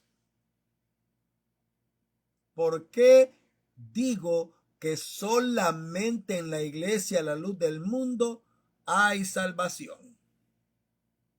Porque únicamente en la iglesia, la luz del mundo, están vivas. Fíjense bien. Están vivas. No históricas. Están vivas, están presentes, están latentes las características de la iglesia de Jesucristo que se desarrollaron en el siglo I. Todas las prácticas, todas las enseñanzas, todo el concepto, la misión, la estructura que se desarrolló en el siglo I está en la iglesia, la luz del mundo. Todas. Lo único que ha cambiado es el tiempo y la época. Ya no nos encontramos en una Roma imperial del siglo I. Ya no conocemos a un judaísmo del siglo I. Eso ya no existe. Ahora es otro tiempo. Ahora es otra época. Pero la iglesia de Jesucristo, sin importar el tiempo, sin importar la circunstancia, sin importar la época, la iglesia de Jesucristo es atemporal. Simple, sencillamente, la iglesia de Jesucristo se adapta a la circunstancia, no para ser parte de la circunstancia, sino que se adapta para continuar con su misión. Eso es la iglesia de Jesucristo. El mundo religioso sigue propagando su mercancía religiosa. La iglesia a la luz del mundo predica el evangelio, promueve el evangelio, practica el evangelio de Jesucristo con la misma estructura de la iglesia de Jesucristo del siglo I. Pregunto yo, todo aquel que venga a la iglesia a la luz del mundo, se una a nuestra organización, tome la decisión de practicar esta enseñanza, pregunto, ¿se va a salvar? ¿Se va a salvar?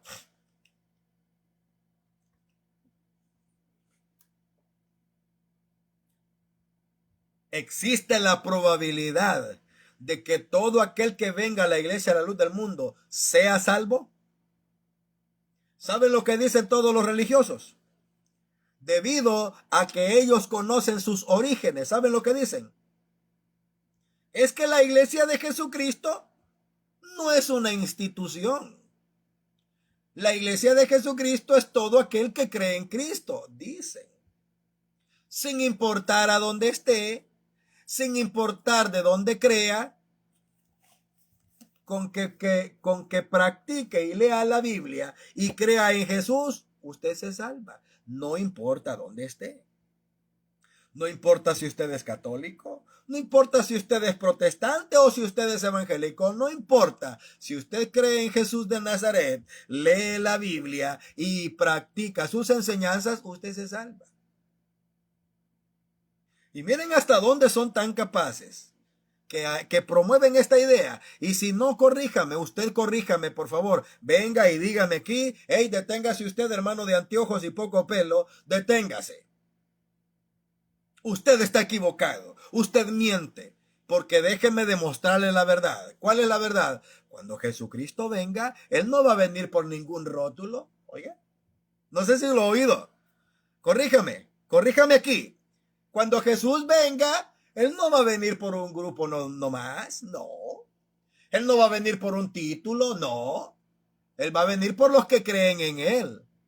Y por eso, cuando Él venga, Él va a sacar un poquito de aquí. A los fieles, a los fieles.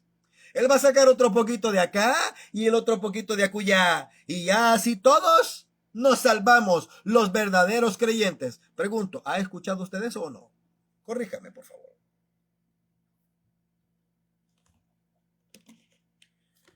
A ver, ¿es eso cierto? ¿Es eso verdadero? ¿Que Jesucristo va a tener que andar jugando al Team Marín de Dopingüe?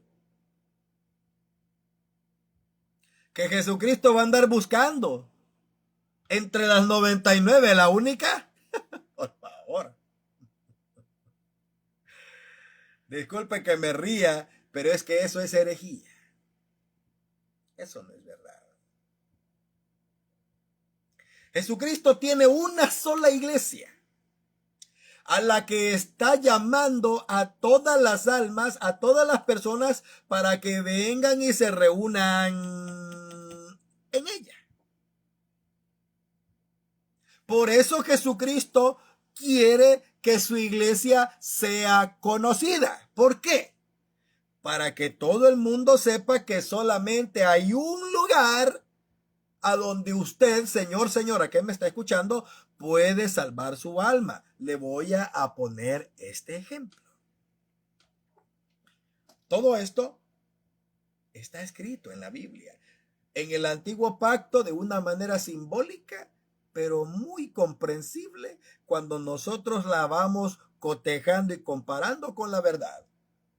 A ver, Dios habló con un hombre.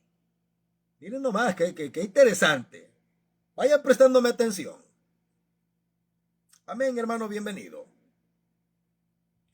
Dios habló con un hombre. No se oyó un megáfono en todo el cielo y todo el mundo oyó. No, Dios habló con un solo hombre. Su nombre fue Noé y le dijo: construye un arca. He determinado acabar con la vida de todo ser viviente. Quiero que construyas una arca con estas y estas medidas, porque de aquí a 120 años haré llover sobre la faz de la tierra. ¿A cuántos les dijo eso Dios? ¿A cuántas personas? A una. Amén. A una sola persona Dios le habló y le dijo: voy a destruir el mundo. El fin viene. Pero Dios, fíjense qué importante, Dios le ordena a su siervo, a su elegido, a su enviado, le ordena construir ¿cuántas arcas? A ver, alguien ayúdeme. ¿Alguien ayúdeme? ¿Cuántas? ¿Cuántos barcos mandó Dios a construir? Y verdad que de ese barco habían varios salvavidas, varios botes y lanchas extras ahí colgaditos, ¿verdad? Así, procura, Noé, construir el arca y cuando termines otras lanchas más, porque las vas a ocupar. Más lanchas, más barcos, más barquitos aquí. ¿Así? ¿No? Solamente un arca. Y le cuento. ¿Sabe usted cuántos niveles tenía esa arca? ¿Sabe usted cuántos niveles tenía el arca de Noé? Tenía 3 niveles. 3 niveles. Mire qué bonito. El barco conocido como arca de Noé tenía internamente 3 niveles. Apunte eso. Segundo, nada más era uno. Nada más era uno. Un solo barco. Entonces Noé compartió, fíjense bien, hermana, fíjense bien, hermano. Noé compartió la noticia con sus contemporáneos. Primero le hizo el conocimiento a su familia. ¿A quién? ¿A quién? A su familia. Y después al mundo contemporáneo. A ver, ¿verdad que todos cuando escucharon a Noé se afligieron en el corazón y pusieron manos a la obra? ¿En qué te ayudamos, Noé? A ver, Noé, yo voy a cortar aquí, yo voy a clavar acá, yo traigo el pegamento, así. ¿Verdad que todos ayudaron? ¿Verdad que todos echaron manos a la obra porque tuvieron temor de lo que Noé les había predicado? ¿Verdad que sí?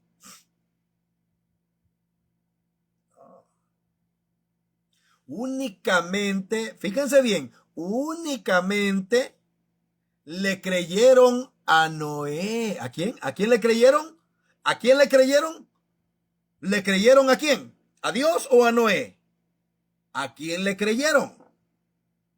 Únicamente le creyeron a Noé 7 personas. ¿Cuántas? ¿Cuántas? ¿Cuántas personas le creyeron? 7. Su esposa querida, sus 3 hijos y sus 3 nueras. Haga esos apuntes, no se le olvide. Todo esto es alegoría, son símbolos. Son símbolos. 7 y 1 son 8. Pero ¿verdad que aquellos 7 también escucharon la voz de Dios? ¿Verdad que aquellos 7 también oyeron la predicación de Dios, el mensaje de Dios? ¿Verdad que sí?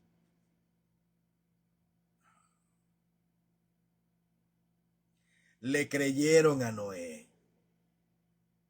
Aceptaron lo que Noé les dijo. Y muy a pesar de que Noé les hizo comentario a sus contemporáneos del peligro que se avecinaba, ¿qué hizo el mundo? Hermanos, ¿qué hizo el mundo?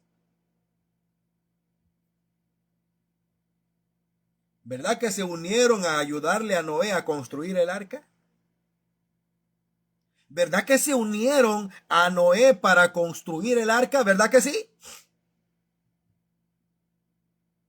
No.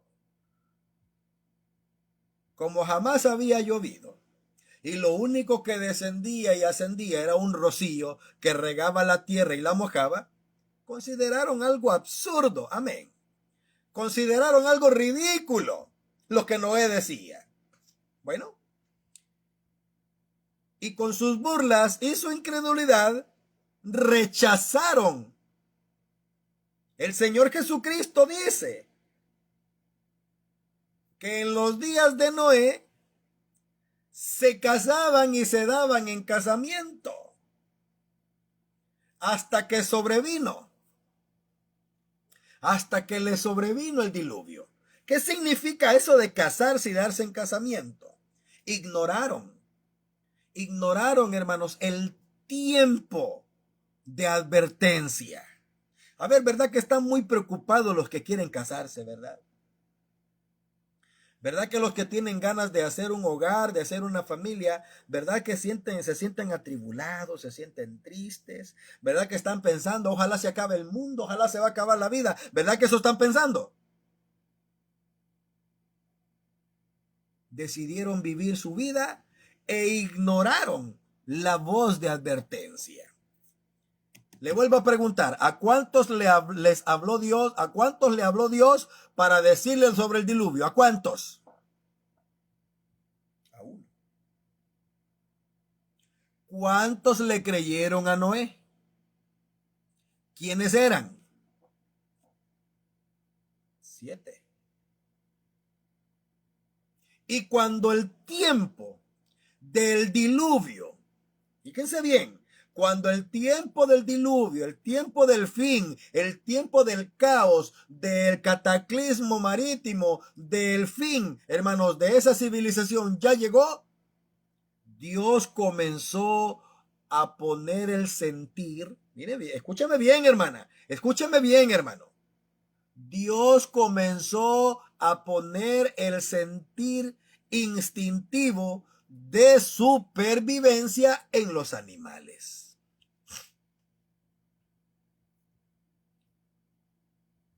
A ver, ¿a quiénes les hizo sentir Dios que algo no andaba bien?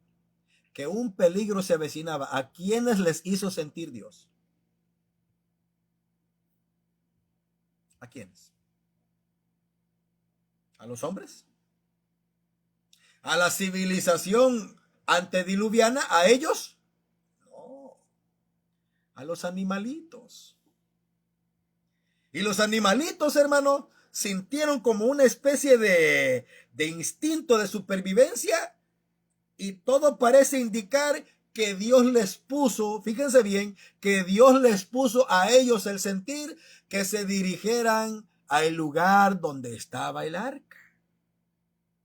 En la Biblia usted no encuentra que Noé anduvo buscando por todos lados.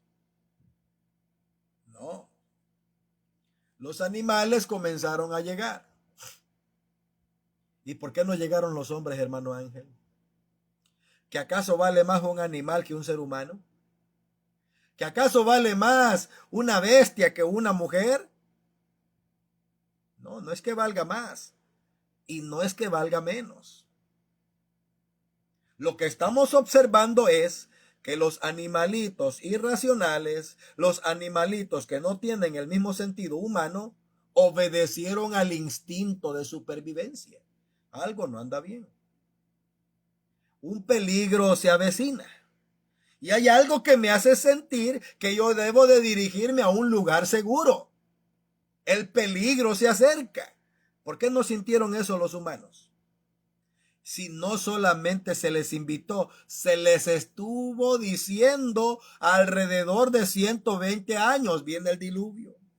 Viene el diluvio. El diluvio viene.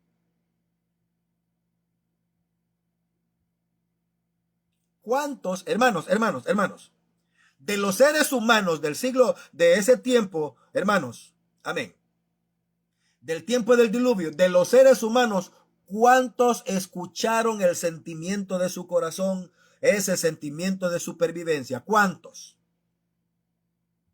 ¿Cuántos decidieron creerle a Noé? ¿Cuántos?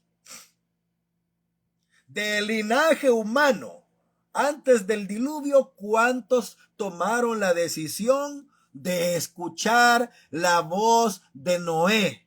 ¿Cuántos? Déjeme contar, hermano Ángel. A ver, déjeme ver, hermano Ángel. Vamos a hacer números, hermano, porque si partimos desde la descendencia de fulano y con la de Mengano, déjeme ver, 0 iban 3. ¿Cuántos hermanos? A ver, ¿cuántos hermanos Vainer? De la generación humana. ¿Cuántos?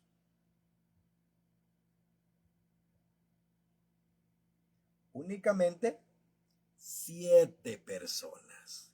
¿Verdad que eso es una multitud enorme? ¿Verdad que eso es un gran grupo de personas?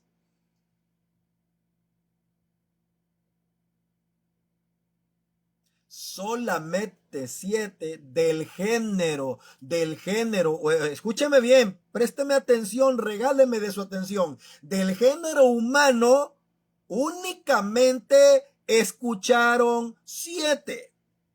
Y de la especie animal, ¿cuántos? ¿Cuántos escucharon? Fíjense bien, ¿cuántos escucharon la voz de su presentimiento, de supervivencia, del género animal, de la especie animal? ¿Cuántos escucharon y le dieron oído a su instinto? ¿Cuántos? Muchos.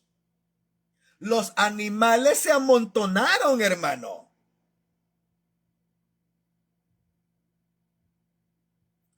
¿O usted cree? ¿O usted está creyendo, hermano, usted está creyendo que los animalitos venían en pareja, de 2 en 2, jirafa y jirafo, mono y mona, elefanta y elefanto, perra y perra, ¿así? No. Deje de ver esas películas infantiles. Eso no fue así. Dios le puso el sentir de supervivencia a todos los animales. Pregunto, ¿verdad que todos los animales se salvaron? Los que escucharon el sentir de supervivencia, ¿verdad que todos se salvaron?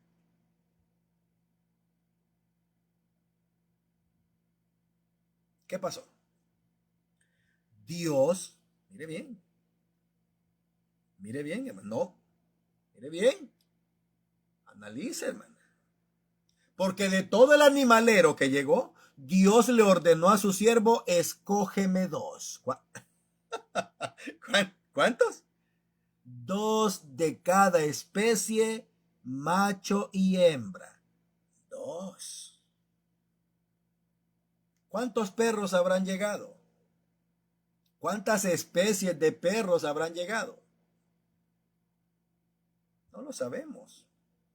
El caso es que Dios ordenó que de todas las especies, la cantidad que llegara únicamente entraba en el arca. ¿Cuántos? ¿Cuántos, hermana? ¿Cuántos tenían que entrar? ¿Cuántos tenían que ingresar al arca? 2. Macho y hembra.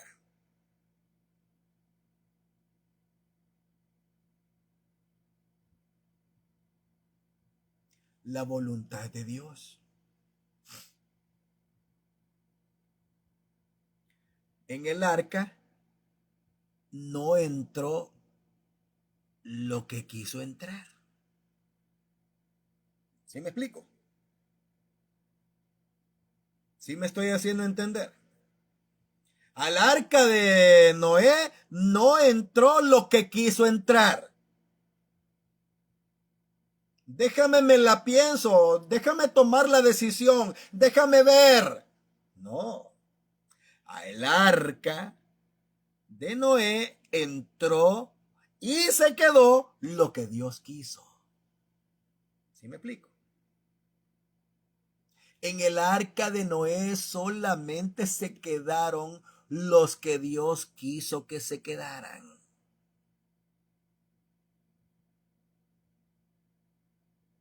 Mire qué importante todo esto. Analice los detalles, hermana. ¿Ok? ¿Qué tenemos? A un hombre enviado de Dios, del género humano, con una misión: construir un barco salvavidas. Él anunció un peligro a todos sus contemporáneos. Tristemente, del género humano solamente le creyeron 7 y se unieron a él y con él, se unieron a él y con él, repito, se unieron a él y con él para construir el arca. 7 personas más. Aquí tenemos 8 personas trabajando en el proyecto de salvación. Cuando ya el fin está por llegar y el barco ya ha sido completamente terminado, Dios le puso, ya cuando el barco ha sido establecido en sus 3 niveles, Dios puso el sentir a todos los animales de la especie animal de supervivencia para que se acercaran al arca. Y se acercaron al arca de una manera masiva, gigantesca. Pero no pudieron entrar todos, solos los que Dios escogió. De entre todo ese animalero, Dios eligió una pareja, macho y hembra. Cuando ya Noé pudo seleccionar a los animales y los pudo distribuir en los 3 sectores del barco, Dios le ordena a Noé que entre al arca. Dios le dice, el tiempo ha llegado, entra. Cuando Noé entra en el arca, se acabó la gritadera, viene el diluvio, ya no hay mensaje. Se acabó la preselección de animales, ya no se acepta ni uno más. Se acabó el trabajo ya está hecho.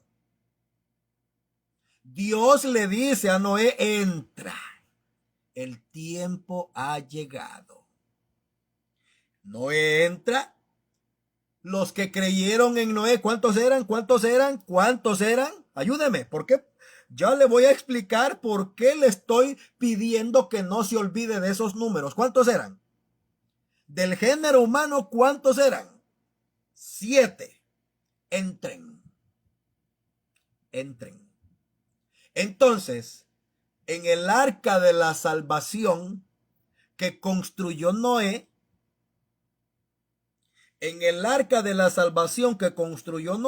fíjese bien, entró Noé, entraron sus 7 familiares y la selección de animales que Dios le ordenó a Noé que hiciera.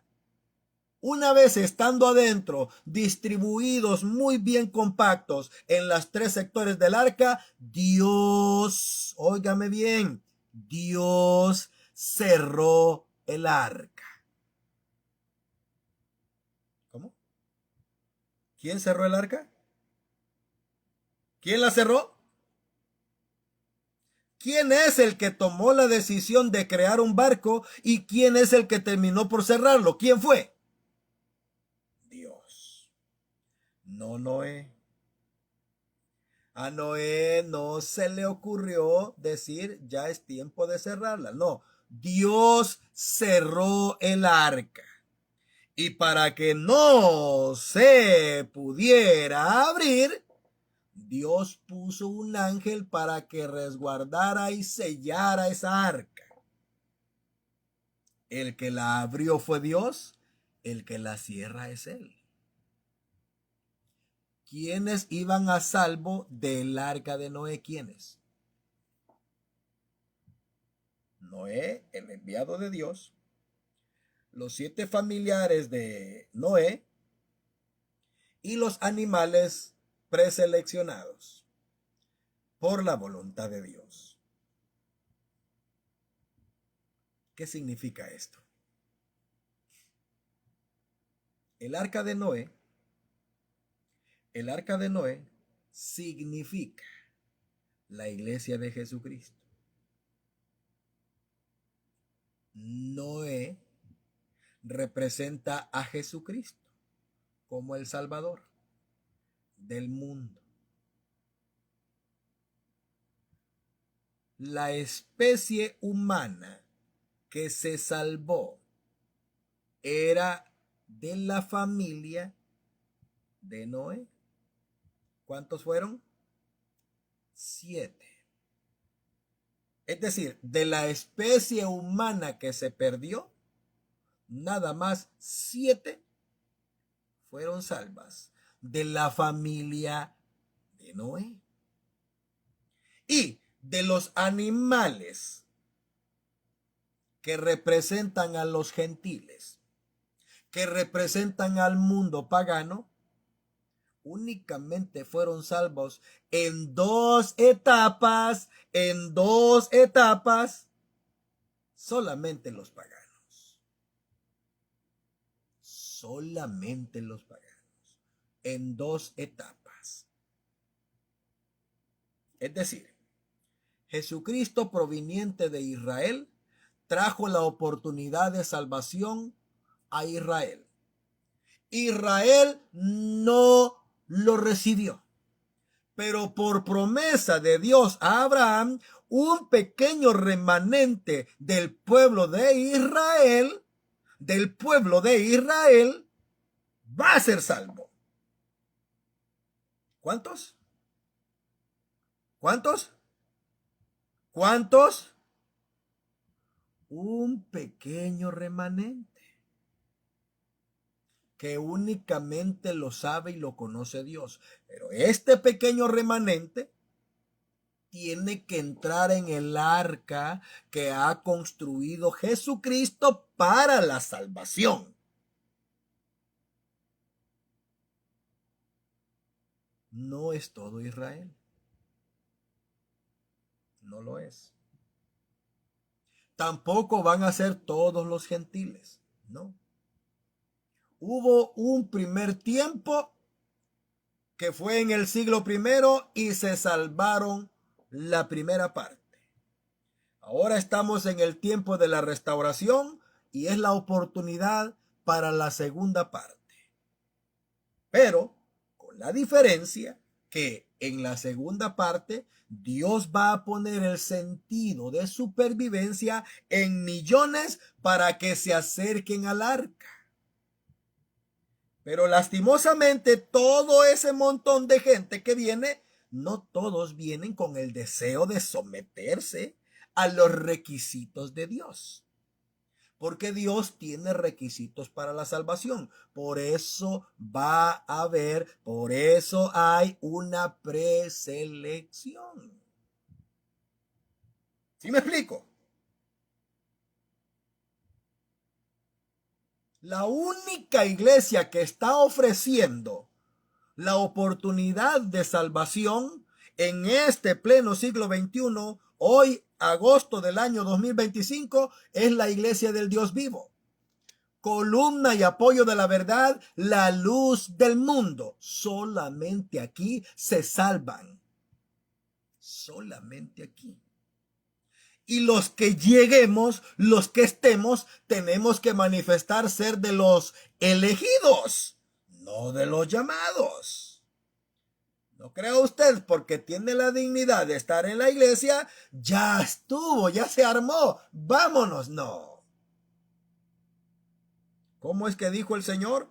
Muchos serán los que, pero ¿cuántos serán los escogidos? ¿Cuántos? Solamente en la iglesia, la luz del mundo, se ofrece la salvación. Hay salvación solamente aquí. Las características que demuestran esta verdad están en la doctrina, en la autoridad y en la estructura eclesiástica que nos distingue. No somos iguales a todos esos. ¿Quiere usted conocer? ¿Quiere usted saber? ¿Quiere usted encontrar cómo es que se estaba desarrollada la iglesia primitiva? Lea la Biblia.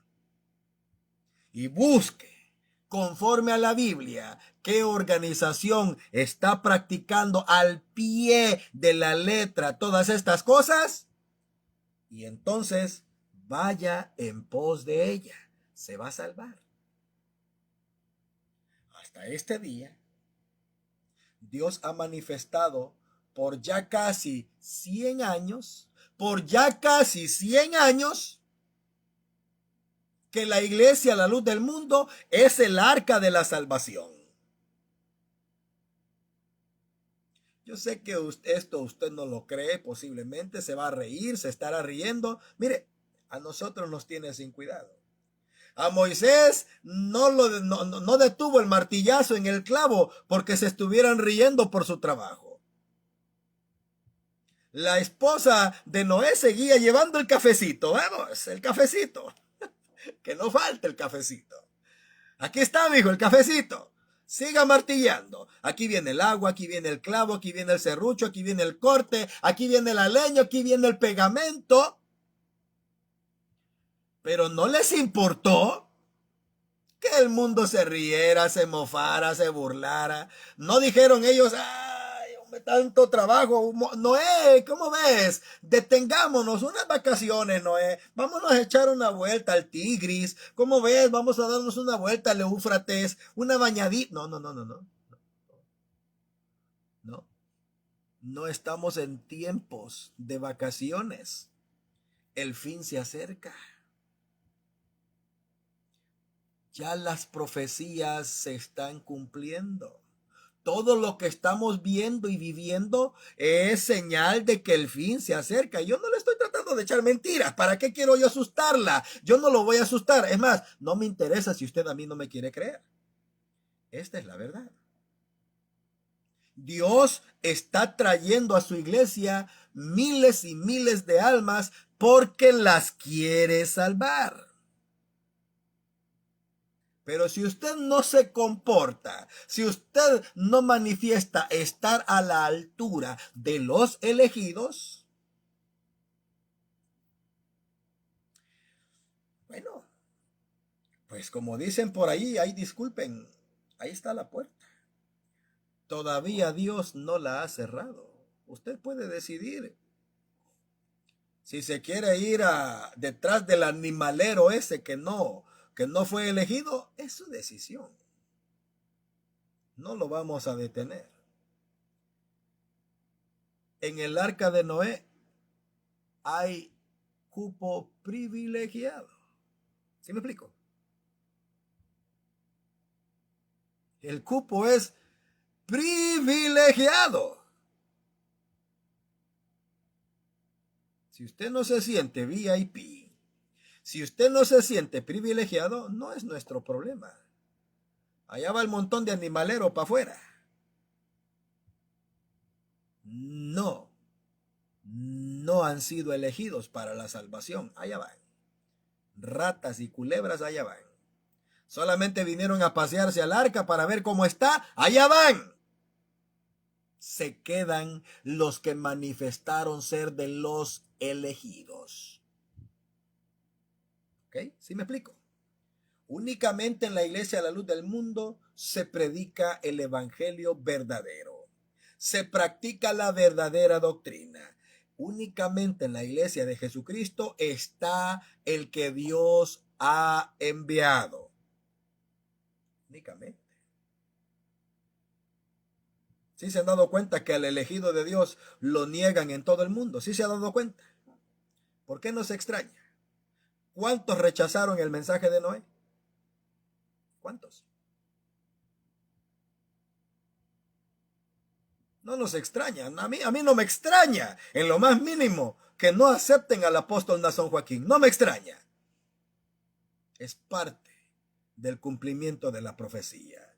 Pero bienaventurado, bendito el día en el que Dios le permita a usted entender esta verdad y que le ponga el sentir de salvar su alma viniendo al único lugar en el que se puede salvar. Hay mucho más que decir. Esto es inmensamente profundo, pero yo espero que con esto poquito que su servidor le ha compartido, yo espero que sea útil. Si usted desea que profundicemos en estos temas, hágamelo saber. Con mucho gusto, con muchísimo gusto. Su hermano está en la mejor disposición para conversar con respeto sobre todas estas cosas en el nombre de Jesucristo. Mis hermanos, el tiempo es avanzado. Sé que tienen que descansar, pero Dios les pague, mis hermanos. Agradezco mucho que hayan querido acompañar a su hermano. Yo sé que no son muchos los que degustan de estos temas, yo lo entiendo y no pasa absolutamente nada. Este video se va a trasladar a YouTube. Allí también envío un saludo a todos los espectadores y les agradezco mucho que dediquen su tiempo para el análisis de estas cosas que su servidor comparte. Si usted considera que este video debe de ser compartido, hágalo. Le voy a agradecer mucho. De lo contrario, el trabajo va a paso lento, pero yo creo que algún día, tal vez no hoy, tal vez no mañana, pero algún día va a llegar este conocimiento a un alma que Dios ha predestinado para la salvación. Y tal vez con este grano de arena que su servidor comparte, hay en mis hermanos en un futuro una bendición para sus vidas. Yo deseo que mi Señor me los bendiga, que me les dé una preciosa noche. Los que así gusten, los espero el jueves. Nuestro tema se titula El bautismo de fuego. Vamos a hablar de eso. Es importante, muy necesario comprenderlo en el nombre de Jesucristo. Muy buenas noches, mi Señor me los bendiga, me les dé una preciosa noche y un bonito descanso, y a todos los invito a lo de siempre. Vayamos a nuestras oraciones. Tratemos de resolver nuestros problemas. Si usted no puede por muchas razones, el apóstol de Jesucristo ha enviado un ministro. Hablemos con ellos. Los invito a que con oración y necesidad busquemos la lectura de la Biblia y nos edifiquemos en ello. Y como siempre, el que tenga oídos para oír, que oiga. Dios los bendiga. Hasta la próxima.